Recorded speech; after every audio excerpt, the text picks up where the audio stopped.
Bonjour Lika. Bonjour Lisette. Je te souhaite la bienvenue. Tu es la première à passer. Donc, le stress. Non, je plaisante. Il n'y a pas de stress à avoir, c'est tranquille. Non, je plaisante, ça va. On est là entre femmes et Lika est une de ces femmes qui a beaucoup de projets, qui a envie d'encourager d'autres femmes à trouver cet équilibre dans le quotidien. Des femmes actives, des femmes qui travaillent, des femmes qui ont un foyer à gérer, des femmes qui ont des enfants ou qui n'en ont pas, des femmes qui sont en couple ou qui ne le sont pas, mais en tout cas des femmes qui sont assez actives dans leur quotidien. Oui. Donc Lika, je te laisse te présenter, tu vas nous dire qui tu es, tu vas nous dire quelle est ta situation personnelle, est-ce que tu as des enfants, est-ce que tu es mariée, quelles sont tes origines, et puis où est-ce que tu habites, dans quelle région du monde tu vis. Alors, bonjour à tous, bonjour à toutes. Je m'appelle Lika. Je suis originaire, je suis même née au Congo, à Kinshasa. Je suis arrivée en France à l'âge de 6 ans, donc j'ai pas beaucoup de souvenirs et malheureusement pour moi, je ne suis jamais retournée au pays. Mais c'est un grand projet qu'on a avec aujourd'hui mon mari, mes 3 enfants, donc 2 filles et un garçon. Donc, ils ont quel âge tes enfants ? J'ai mon aîné qui a 11 ans, celle du milieu qui va avoir 8 ans là bientôt, et puis la dernière qui a 3 ans. Ok. Lika, aujourd'hui tu fais quoi ? En fait, tu nous as dit que tu étais maman, tu as 3 enfants, que tu es arrivée en France, tu as quitté le Congo et puis tu es arrivée en France à l'âge de 6 ans. Oui. Entre-temps, tu as dû faire des études. Exactement. Tu as dû travailler. Oui. Tu as travaillé dans quoi ? Alors, j'ai fait des études, d'ailleurs on se connaît depuis l'époque du lycée, donc une grande amitié, sachant, il faut quand même le dire, parce que exactement, toi comme toutes les personnes qui m'ont suivi depuis tant d'années et avec qui j'ai gardé le contact, vous m'avez tous permis d'être la personne que je suis aujourd'hui, donc ça c'est vraiment, être bien entouré, c'est très très très important. Ouais. Donc, qu'est-ce que je fais ? J'ai décidé d'être dans le milieu médical. Donc, du coup, j'ai fait des études en sciences médico-sociales. Ça a dû changer de nom depuis. Pour devenir préparatrice en pharmacie. J'aurais pu être pharmacienne, mais j'étais trop fainéante. Et je voulais travailler très vite. Je voulais travailler très vite. Donc, argent, voilà, loyer. Donc, on va faire que 2 ans d'études. Et puis, et voilà, donc ce métier-là me plaisait beaucoup au début. On est jeune, on relève les défis, on relève les challenges. Et puis à un moment donné, on se dit, mais au bout de quelques années, on se dit, mais est-ce que finalement c'est bien moi ? Est-ce que je suis vraiment à ma place ? On se pose pas mal de questions. Donc ça commence c'est comme une espèce de petite graine qui commence à donner une plante, qui voilà. Et puis c'est à ce moment-là qu'on se dit, tiens, est-ce que c'est vraiment ma place ? Ouais. Et c'est là que cette idée d'entreprendre a fini par jaillir. Alors ça fait 10 ans que j'ai cette idée-là en tête. D'accord. Mais on va sûrement me demander pourquoi finalement j'ai pas fait. Parce que ma priorité c'était ma famille. Okay. D'accord. Et faut savoir que tu as commencé à travailler en pharmacie, tu avais quel âge ? J'avais 20 ans. Donc tu as travaillé pendant 20 ans en fait en pharmacie. Exactement. En tant que préparatrice en pharmacie. Exactement. Ouais. Moi, je voudrais savoir pourquoi est-ce que tu as choisi cette voie professionnelle ? Pourquoi tu as choisi le côté médical ? Pourquoi tu as choisi le côté prendre soin des gens à la pharmacie en leur donnant des médicaments ? Est-ce qu'à un moment, tu t'es pas dit, je vais peut-être devenir infirmière ou je vais peut-être devenir médecin ? C'est vrai. Pourquoi le côté médical ? Tu aurais aussi pu te dire, moi, je vais faire comme toutes mes copines, je vais aller me mettre derrière un bureau et puis je vais travailler avec des chiffres, des tableaux ou devant des clients, devant un ordinateur toute la journée. Pourquoi avoir choisi cette filière-là ? Alors, déjà, j'ai toujours senti depuis enfant que j'avais ce côté un peu, d'empathie, tu vois. Donc du coup, mais je comprenais pas trop, tu sais, quand t'es enfant, on te fait des remarques, mais toi t'es trop sensible, t'es trop ceci, et donc tu prends ça même pour une tare, un défaut. Donc tu essaies de le cacher, mais finalement tu te rends compte que tout ce que tu as fait, tes études, ton travail, t'amène à tes origines finalement.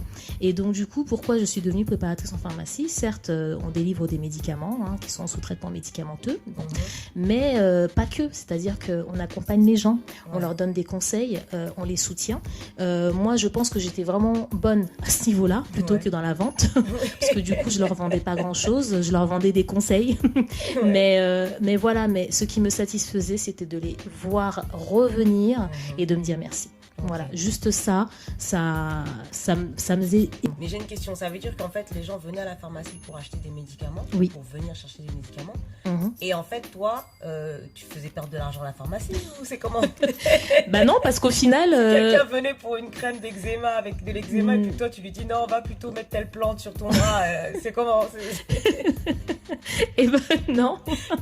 Bizarrement, j'ai réussi à tenir le coup, on m'a pas viré. Tu t'es jamais fait depuis virer, tant d'années. Bah non, parce qu'en fait, tu sais, limite comme même, quoi. On te suppliait même de rester quand tu voulais quitter Mais la ouais, pharmacie. mais Alors que, exactement. Mais parce qu'en fin de compte, je pense que les gens ne se rendent pas compte que lorsque tu mets tout avec le cœur, les gens sont réceptifs. Ouais. Et donc des fois même, tu leur as même pas proposé quelque chose, mais vu que tu as été d'une grande efficacité dans l'accueil, mais que ça s'est fait naturellement finalement, quand ils reviennent, c'est que même des fois tu leur as même pas proposé un médicament. Oh ben tiens, mais je vais vous acheter ça. Donc ils veulent te faire plaisir, alors que non, t'es pas obligé, je t'ai pas dit d'acheter ça. Donc en fait c'était plutôt ça. Donc et puis bon, en officine on ne vend pas que des médicaments chimiques, on vend aussi des médicaments naturels. Donc lorsque j'avais affaire à ces gens-là, je n'ai jamais forcé à la vente. On en parle, voilà. Si vous avez des problèmes d'insomnie par exemple, vous pouvez prendre ça, vous n'êtes pas obligé de le prendre tout de suite. Rentrez chez vous, réfléchissez, voyez. On prenait le temps de discuter et les gens finalement revenaient pour chercher leur traitement. Donc même si je ne vendais pas de suite et même si c'était pas moi qui effectuais la vente, dans tous les cas je fidélisais une clientèle. Donc ça a marché. Ça a marché parce que je suis persuadée que de toute façon tout est avec le cœur. Donc à partir de là ça ne peut que fonctionner. Alors moi je voudrais savoir, donc là tu nous as expliqué pourquoi le choix de la médecine. Ouais. Tout à l'heure, tu as commencé à introduire le fait qu'aujourd'hui, après 10 années, tu as pris quand même le temps de réfléchir à certaines choses, tu as pris le temps de bâtir une famille, de construire une famille, de trouver un certain équilibre.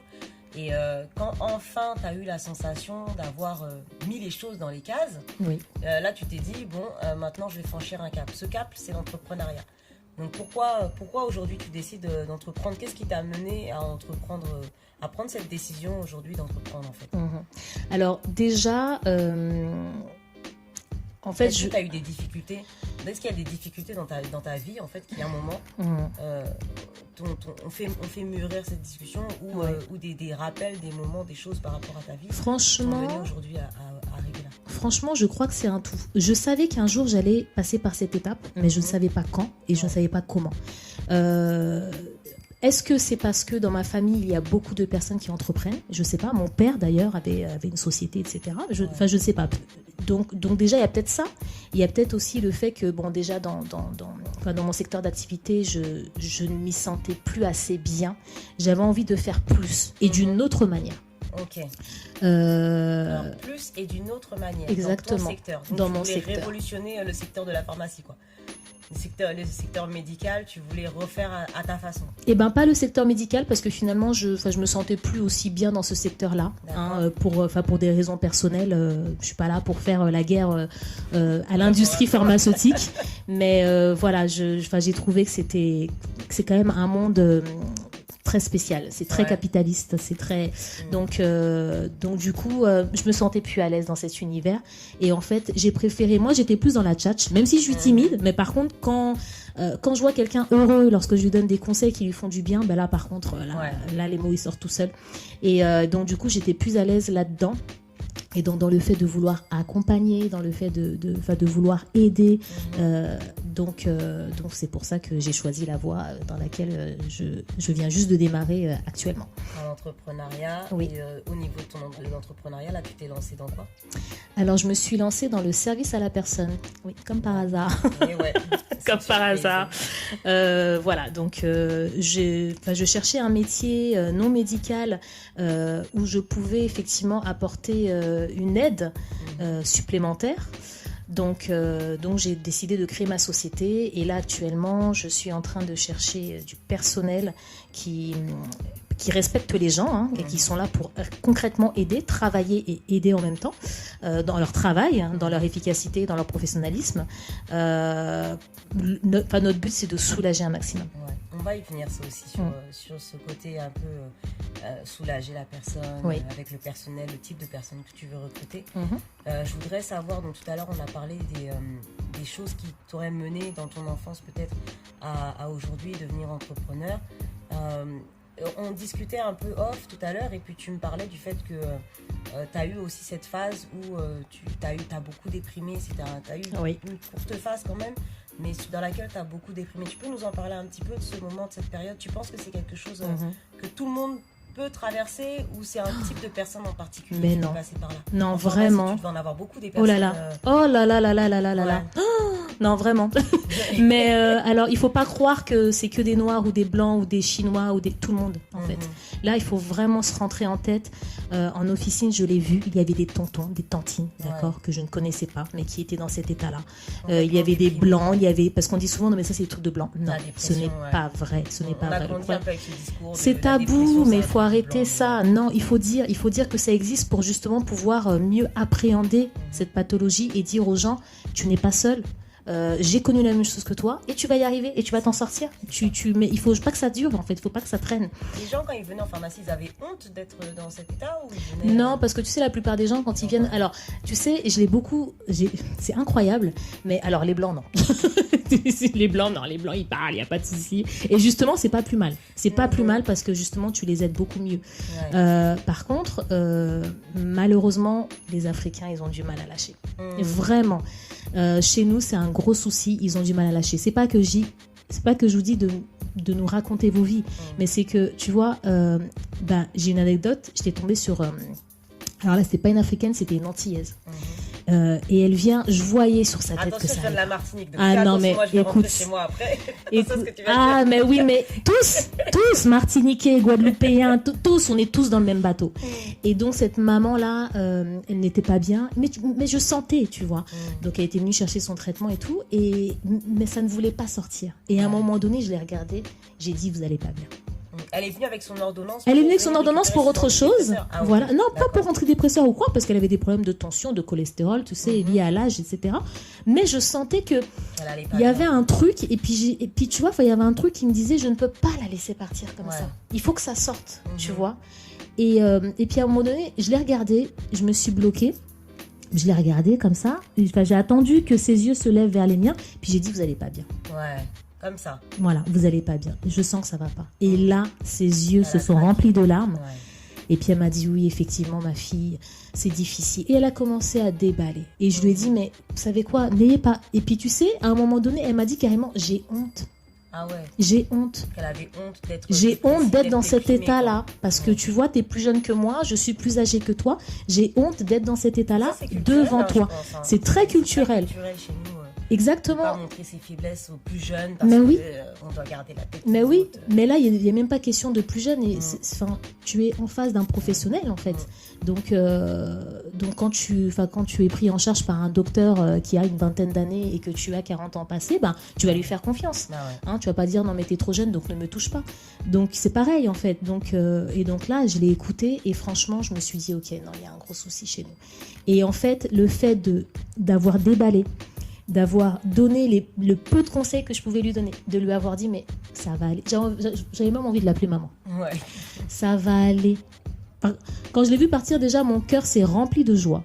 Et elle est revenue en fait plusieurs jours après, justement elle demandait la fille là elle est pas là, tout ça et tout. Et donc du coup je vais la servir et puis elle me dit, vous savez ce que vous m'avez dit la dernière fois, ça m'a fait un bien fou. Du coup j'ai réfléchi différemment et j'ai vu mon problème différemment. C'est pas encore fini, mais on y arrive. Comme quoi, tu étais la bonne personne au bon endroit. Exactement. Et c'est pour ça que vraiment, c'est important. Pas garder les choses pour soi, en fait. Quand il y a quelque chose, il vaut mieux vaut mieux en parler. Et même pour toi, tu vois, tu as eu ce réflexe de demander à la dame de lui dire, je vois bien que vous n'allez pas bien. Et parce que tu lui as tendu cette perche-là, elle a su la saisir aussi. Exactement. Et dire ce qu'elle avait sur le cœur. Exactement. Et ça lui a fait beaucoup bien. Ouais. Donc, il ne faut pas hésiter, en fait, quand on sent quelque chose ou qu'on ressent que quelqu'un a besoin Exactement. de savoir, de dire comment tu vas. Une simple phrase comme ça, ça peut réconforter. Quoi. Même si finalement la personne ne dit rien ou qu'elle te fait comprendre que ça ne te regarde pas, c'est pas grave. Mais au moins, et tu sais, en règle générale, quand ils sentent que, comme je te dis, tout vient du cœur, quand ils sentent que tu as mis toute ton âme, ils reviennent. Ça m'est déjà arrivé, hein. Au départ on te dit non mais ça te regarde, on te fait comprendre que ça te regarde pas, et un jour ils en peuvent tellement plus que à un moment donné ils déballent quoi, tu vois. Et après moi je suis pas là pour que les gens me déballent leur vie, mais si ça peut te faire du bien, c'est pas mon travail, hein. Je suis pas psychologue, psychiatre ou ce que tu veux, mais juste parle-moi, c'est pas grave. Décharge. Manière, sans forcément être psychiatre ou psychologue, on a tous un peu cette fibre.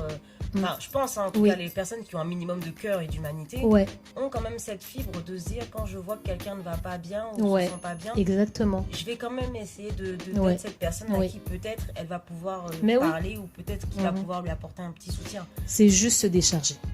Je peux peut-être pas arranger ton problème, par contre, décharge-toi. Le fait de le garder, non, c'est pas bon. Et parfois, tu vas pas le dire à la famille, tu vas pas le dire à ton mari, tu vas pas le dire à tes enfants, mais tu le dis à une inconnue. Et alors l'inconnu ne va pas déballer ça à tout le monde, tu vois. Et puis surtout, tu sens quand tu peux dire quelque chose à quelqu'un ou pas. Donc c'est ça, même si malheureusement des fois on est pressé. Oui, mais souvent on prend le... Ouais, mais il faut prendre le temps. Il faut réussir à essayer de prendre le temps. C'est ça que moi je te dis que j'étais une mauvaise vendeuse. C'est ce que j'allais dire. En fait, tu passais plus de temps au lieu de traiter, je sais pas, admettons, il fallait traiter 20 personnes. Non, les patrons étaient... Non. T'étais à 10, quoi. Les patrons étaient contents, hein. Même la mienne, là, la dernière, là, elle m'a lâché. Elle a pas voulu me lâcher, hein. Oh là là là là, je dis. Bon, au moins, on a compris que tu ne t'es jamais fait virer. Non, malgré ça. Non, parce que les gens revenaient. Je fidélisais. Je vois ça. Donc, du coup, là, donc toi, tu es passé par cette phase-là. Et qu'est-ce qui a fait que toi, en tout cas, Lika, à ton niveau, parce que du coup, tu as fait pour cette dame ce qu'on a sûrement fait pour toi. Mais toi, qu'est-ce qui a fait que quand tu as eu ce petit coup de déprime, si quelqu'un aujourd'hui venait ou nous écoutait et était un petit peu dans cette phase-là, qu'est-ce que toi, tu lui dirais? Tu as fait comment pour sortir de tout ça? Alors, c'est quoi tes astuces? Est-ce que tu as eu des rencontres en particulier? Déjà, pour comprendre, pour que les gens comprennent que tout peut démarrer de n'importe quoi pour être déprimé. Moi, par exemple, je vais vous donner mon exemple, hein, qui était un truc tout con, hein, mais qui a fait que je me suis retrouvée dans cet état-là. C'est en fait un ensemble de petites choses. Par exemple, moi, je suis restée célibataire pendant quelques temps. Et j'avais souvent des membres de ma famille qui me faisaient remarquer, mais toi... célibataire. Et en fait, on a réussi à me faire culpabiliser du fait que je sois seule. Donc, il y avait déjà ça. Mais il n'y a pas que. Puis, il y a aussi le fait que tu te retrouves dans une situation où tu te dis, mais quelle est ma place? Où je suis? Tu sais, tu te poses des questions un peu idiotes. Alors, je suis restée pendant quelques temps dans cet état-là. Je le disais à personne parce que j'avais cette culture du fait que... et puis, tu sais, tu as envie de... Les gens, ils ont leurs problèmes, tu vois. Donc, du coup, tu te dis, de toute façon, cet état-là, il est bidon parce qu'en fait, tout va bien finalement. Mais tu le ressens quand même. Et surtout, il ne faut pas avoir honte de ressentir ça. Vraiment, moi, j'ai eu honte et puis j'ai honte de dire que j'ai eu honte parce qu'au final, non, vraiment, il n'y a pas de quoi. Il n'y a pas de quoi. Et à un moment donné, je me suis dit, mais et Dieu alors? Et Dieu? Mais tu l'as oublié, ma fille. Mais attends, reconcentre-toi sur ton Seigneur. Reforme la corde qui t'amène vers ton Seigneur. Et là, j'ai commencé à prier. Alors, avec Dieu, il faut de la patience. Et j'ai été patiente parce que de toute façon, je n'avais pas le choix. Et puis, je me suis reconnectée à mon Seigneur. Je lui ai dit, mon Dieu, ce que je ressens là, c'est pas normal. Ok, j'ai envie d'avoir... parce qu'effectivement, comme toutes les filles, comme la plupart, pas toutes, j'avais envie aussi de fonder une famille. Mais attends, mais je vais pas aller chercher le premier venu dans la rue. Tu veux bien faire un bébé avec moi? Tu veux bien te marier avec moi? Non. Donc du coup, et puis là, je me suis dit, mais vu que les gens me font comprendre que ça devrait se passer comme ça, le meilleur conseiller, c'est Dieu en fait. Et donc j'ai commencé à me reconnecter à mon Seigneur qui me faisait sentir que non mais c'est le plan que j'ai pour toi. Les choses vont arriver. Mais pour l'instant, c'est ça qui est bon pour toi. Et ça, c'était tout ça là, c'était la période où tu démarrais, on va dire, ta vie active, quoi. Exactement. Et donc, au moment où j'ai senti la chaleur de Dieu, j'ai arrêté de chercher un mari. D'accord. J'ai arrêté à tout prix de me dire, je veux être comme mes amis, comme un tel qui vient de se marier, comme truc. Bah, je vais kiffer, en fait. Je vais kiffer mon célibat. Ouais. Et puis, je t'avoue que certains membres de ma famille qui me faisaient comprendre que mon célibat n'était pas normal, j'ai dû un peu couper les ponts pendant un petit instant pour pouvoir me recentrer sur moi, et puis parce que j'avais pas envie de l'entendre. J'avais plus envie de l'entendre, et franchement là j'ai vraiment kiffé. Le conseil ce serait laisser les choses se faire vraiment. Oh non, ne forcez rien à ce que les gens pourraient dire ou pourraient penser, ou à la pression que ne forcez rien, parce que vraiment je peux t'assurer, Lisette, que c'est au moment où j'ai eu ce lâcher prise que mon mari est arrivé. Maintenant, donc tu t'es lancée dans l'entrepreneuriat. Oui. Donc dans quel état d'esprit tu es aujourd'hui? Maintenant que tu as un numéro de SIRET, que tu as un nom d'entreprise, que tu as un site internet, que ton activité va se lancer. Donc on peut donner le nom de ta structure? Eki Service. Voilà, Eki Service. Alors pourquoi Eki? Alors Eki, tout simplement, exact. Voilà, tu as deviné. Voilà, Elias, Kimia, Inaya. Mais oui, mais pourquoi? Parce qu'en fin de compte, c'est je vais pas dire que c'est eux qui font qui je suis, parce que finalement c'est Dieu qui fait qui je suis. Mais ils sont ce cadeau dont j'ai toujours rêvé. Et puis qui m'a permis d'accélérer, si tu veux, mon processus de transformation depuis tant d'années. Donc je leur rends hommage, en fait. Si tu n'avais pas eu cette famille-là, si tu étais restée la Lika d'il y a 10 ans, d'il y a 15 ans, est-ce que tu aurais eu cette envie d'entreprendre, ou tes enfants, comme tu le dis, c'est un peu ce cadeau qui t'a été donné, et la preuve, tu leur rends hommage en mettant les premières lettres de leur prénom sur le nom de ta structure. Est-ce que ça aurait été la même chose? Est-ce que tu aurais eu quand même cette envie d'entreprendre dans ce secteur-là, de cette manière-là? Dans ce secteur-là, je pense oui, mais par contre, je n'aurais pas eu cette énergie positive pour pouvoir le faire. D'accord. Je me serais peut-être menti à moi-même, finalement, tu vois, jouer un rôle ou je sais pas quoi. Alors que là, je suis sûre d'être prête. Et puis surtout je ressens cette énergie, et donc c'est là que je me dis vas-y, en fait c'est le moment. Donc oui, ils ont été une motivation. Et comment tu fais parce que moi aussi je suis maman, entreprendre, travailler, que ce soit dans l'entrepreneuriat ou au niveau de la vie active, on est débordé. Oui. Voilà, en plus quand on a des enfants en bas âge, donc tu me disais que la dernière elle a 3 ans, donc le fait d'être un peu partout, d'avoir à gérer la maison, déposer les enfants à l'école, récupérer les enfants à l'école, déposer au sport, machin, comment tu fais? Alors, j'ai commencé à travailler sur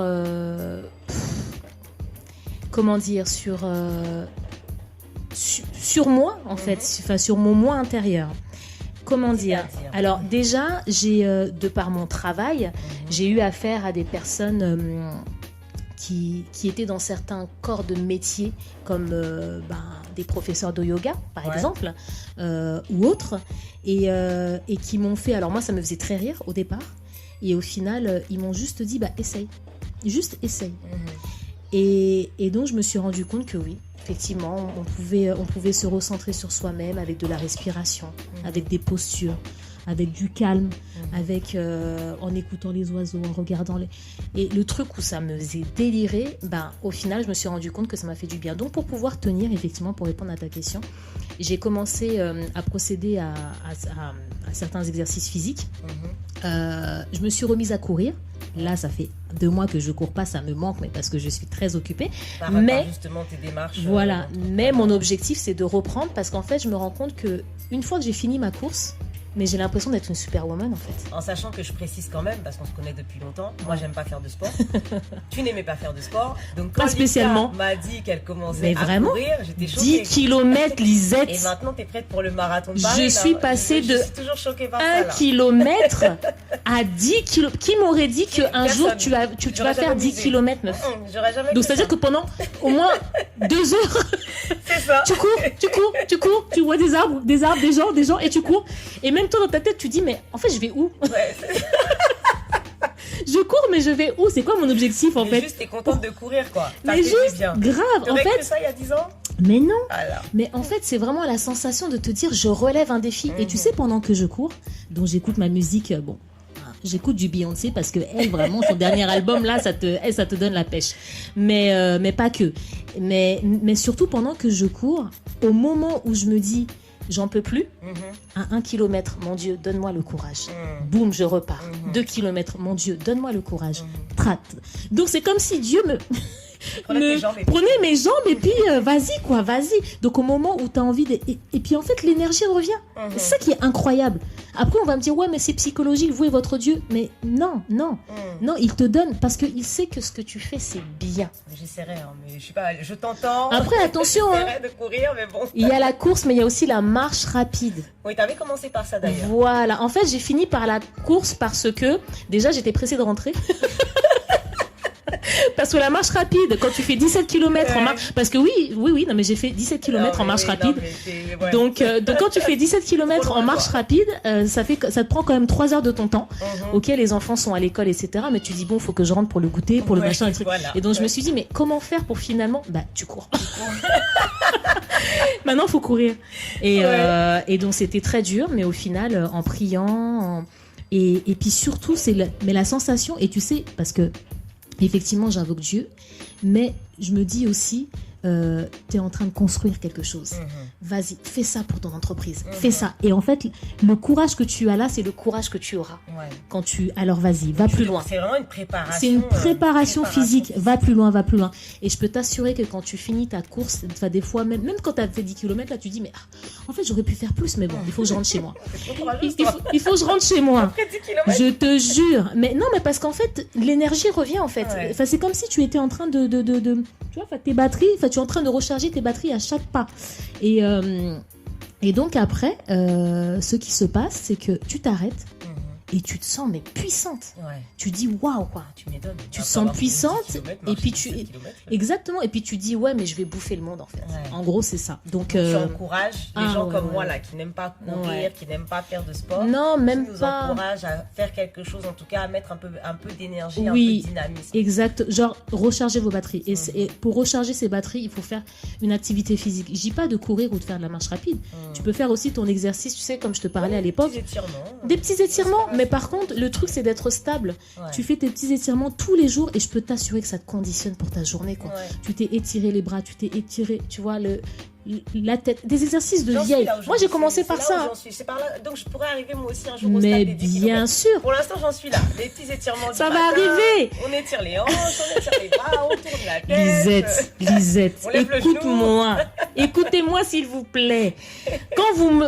Si vous m'auriez vu dans mon salon avec mon tapis de chez Action, là, que j'ai payé 2 €, où je faisais mes exercices dessus, en mode, tu sais, cet exercice de mamie, Lisette. Oui, non, mais j'étais là une fois. Mais je me rappelle. Tu sais, des étirements de bras, tu fais tourner ton bras. Je me suis moquée de ta tête là, tu la tournes d'un côté ou de l'autre. Où tu en es, Après, tu commences à te voir, genre, t'allonger sur ton tapis, commencer à faire des abdos, tu dis, oh.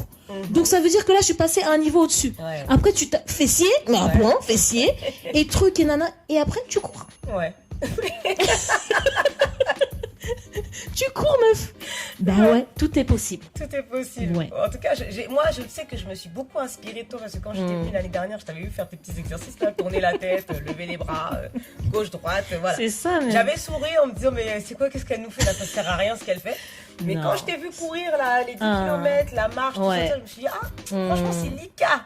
Celle avec qui je passais mes après-midi, des dimanches après-midi devant la télé, devant les films d'M6 à l'époque lycée, là on aimait tellement pas le sport. Je me suis dit si toi t'as pu le faire, effectivement ça m'a inspiré. Mais oui, donc, je commence j'ai même couru, alors ça s'appelait la course des princesses à Versailles pour ceux qui connaissent. Écoute, j'ai fait 8 km en 1 heure, je sais plus quoi, c'est-à-dire que j'étais en dessous de la limite. Donc en fait, j'ai gagné ma médaille. Et tes exercices là, du coup, pour clôturer sur ce point, ces exercices que tu fais, donc courir, la marche, les étirements que tu faisais, si tu devais donner des conseils à quelqu'un comme moi là, qui voilà quoi, ce serait quand? Moi, je sais que je le fais le matin parce que je me suis rendu compte que maintenant c'est beaucoup mieux de le faire le matin au réveil, comme ça après j'attaque sur ma journée. Est-ce que c'est plutôt le matin, plutôt le soir, plutôt à des moments? Franchement, c'est quand tu veux. Quand tu veux. Le faire au moment où tu le sens. Moi, je dis le matin parce qu'en fait, ça rebooste. En fait, ça te donne un gain d'énergie pour la journée. Et mais par contre, tu as des gens qui vont se sentir plus à l'aise en cours de journée, pendant leur pause, le soir, avant d'aller dormir. Donc vraiment, il faut être à l'écoute de son corps. Il faut vraiment être à l'écoute de son corps. Donc vraiment, j'ai pas de conseils sur l'heure. Faites-le quand vous le sentez et quand vous le pouvez. C'est tout.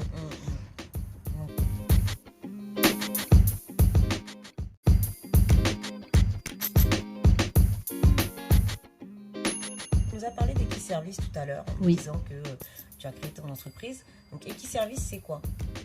Alors Equiservice, c'est une société de service à la personne. Donc en fait, nous proposons actuellement des services de ménage, de repassage, d'aide aux courses, d'aide au repas et la garde d'enfants de plus de 3 ans. D'accord. Évidemment, lorsque j'ai démarré mon projet, j'étais un peu... visionnaire. Trop visionnaire même. J'étais déjà... voilà. Mais limite, je voulais mettre plein de services, quoi. Et c'est vrai que, Lisette, tu m'as conseillé une personne, un consultant, qui a pu me remettre les idées en place. Non, mais t'as donc ça m'a fait énormément de bien. Et ça, je le conseille aussi aux gens, s'il vous plaît. Franchement, faites-vous accompagner. En fait, vous investissez dans votre succès. Si vous n'êtes pas accompagné, vous avez les idées. On a tous des idées. On a tous une vision. Mais parfois, ça peut partir dans tous les sens. Et donc, en fait, le fait de se recentrer en se disant, bon, mais je sais qu'on va y arriver. Mais pour l'instant, je peux commencer. C'est en commençant comme ça que ça va aboutir à autre chose. Et ben, ça fait du bien d'entendre quelqu'un. Et en plus, ça t'enlève un poids énorme. Tu as moins de stress. Tu te dis, ok, comme tu dis, step by step. C'est ça. Tout simplement. Exactement. Donc, être accompagné, c'est très important. Et Equiservice est basé où? À la Queue-en-Brie. Alors aujourd'hui, tu n'as pas encore de personnel parce que justement, tu viens de lancer ton activité. Par contre, tu es déjà au taquet là. Je recherche activement ma perle rare. Voilà, parce que tu as déjà quand même quelques demandes des personnes qui sont en attente. Justement, ces personnes, elles sont en attente parce qu'elles ont eu l'occasion de te côtoyer, que ce soit en pharmacie ou que ce soit à titre personnel. Elles ont eu l'occasion d'échanger avec toi. Et ce que tu as apporté en pharmacie aux patients, exactement. Aujourd'hui, c'est ce que tu vas apporter également à ces bénéficiaires. Comment tu veux fonctionner justement quand tu enverras les personnes, quand ton personnel ira chez ces bénéficiaires-là pour proposer les services, dans quel état d'esprit tu veux qu'ils soient? Dans celui de l'entreprise. C'est-à-dire que pour faire du bien aux autres. Parce que je sais pas si quand tu fais du mal aux gens, tu as vu comment tu te sens pas bien. Mais quand tu fais du bien aux gens, tu dors bien la nuit, tu dis j'ai fait quelque chose, mon Dieu merci, tu vois. Et donc en fait j'ai envie qu'elles ressentent ça. Attention, les personnes qui sont ouvertes à cela. Je cherche des personnes qui ont envie d'aider, de soulager. Aujourd'hui, c'est sur ce point-là justement que tu veux que j'intervienne. Oui. Ce serait sur toute la partie gérer les contrats. Exactement. Pour pouvoir t'accompagner aussi dans ta démarche au moment de ta recherche de salarié, au moment du calcul de paye, de salaire. Oui. Tous les questionnements que tu pourrais avoir par rapport à ce que ça pourrait te coûter, par rapport à tes charges sociales, par rapport à tes organismes, les organismes sociaux, pour la mutuelle, la prévoyance, enfin tout ce qui est lié à ta convention collective, tout ce qui là à l'instant te fait lever les yeux au ciel. Franchement, parce que je découvre les chiffres. Voilà. Je ne connaissais pas les chiffres. Donc maintenant, voilà, Elma Consulting, c'est vraiment ça. Oui. Comme je le dis souvent à mes clients, c'est pas de travailler pour toi, mais de travailler avec toi. Oui. Ça veut dire qu'on va vraiment collaborer et je vais vraiment te soulager de toute cette partie-là, tout ce qui donne mal à la tête, les salariés avec leurs congés, avec toutes les déclarations auprès de l'URSSAF, auprès de la retraite, tous ces trucs-là, on n'aura pas à gérer ça. C'est pour ça d'ailleurs que j'ai fait appel à toi. Je vois ça comme un espèce de cercle d'entraide. C'est ça. Et c'est là que je trouve que c'est intéressant. Ouais. Et en fait, c'est vraiment cet état d'esprit-là qui aujourd'hui m'a mené à faire ce podcast. Parce que je pense qu'en nous, en chacune de nous, en tant que femme, on a cette fibre. Et moi, au niveau des personnes avec qui je travaille, ce sont des personnes aussi qui partagent ces valeurs-là, qui portent aussi ces valeurs-là. C'est important. Et je tenais à encourager celles qui aujourd'hui sont peut-être dans la phase où toi, tu étais il y a 10 ans. Et qui réfléchissent, bon, je me lance pas, et qui hésitent. Donc là, le fait de t'entendre et de se dire, Lika, elle a pris 10 ans pour le faire, vous n'êtes pas en retard, en fait. Vous prendrez le temps que vous avez à prendre. Et parce que là, parfois, tu me donnes des informations supplémentaires concernant concernant les salariés. Je ne savais pas combien coûtait un salarié. Mais j'aurais fui. Je te dis la vérité, Lisette, j'aurais fui. Mais bien sûr. Donc tout ça, le sport, l'alimentation, même si c'est pas encore au carré, parce qu'effectivement, des fois je craque, hein, voilà. Mais fait que ça m'a servi aujourd'hui, quoi. De me réveiller le matin, parce qu'effectivement, je faisais le miracle morning. C'est le fait de se lever le matin avant que le soleil ne se lève. Mais jamais de la vie j'aurais pu. C'est pas possible. Moi, j'aime dormir, quoi. Voilà, donc voilà, donc tu vois, tout ça m'a conditionné à avoir ce mental. Ouais, et ça a apporté ses fruits, ouais. En tout cas. Dieu merci. Alors, on va terminer.